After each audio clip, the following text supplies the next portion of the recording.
Wow. So, I agree with my colleagues. First off, you have to have money, right? That's the one big piece that we really have to have. So how do you get there? Well, you have to be able to show the value of doing the kind of things that we're doing, and that you're not going to just throw away what you already have in place. You've already spent a lot of money on your infrastructure. You've spent a lot of money on desktops and laptops, which was the thing to do. And now we want people to be able to use their own devices, so you have to wrap that infrastructure around it. So when you look at where we are today, I mean, I sort of think back to my time in the Air Force, what seems like a million years ago now, since everything moves at such light speed. I came from the mainframe environment, and back then, from an accreditation perspective, it was okay to take a little bit of time to make sure that your systems were secure.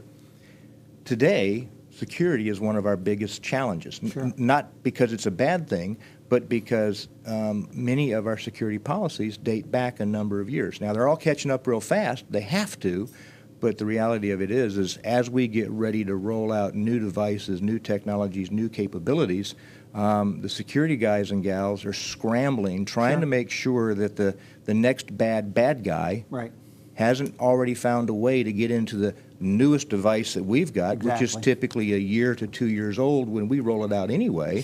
So how do we get ahead of the next bad guy? We have to think like them.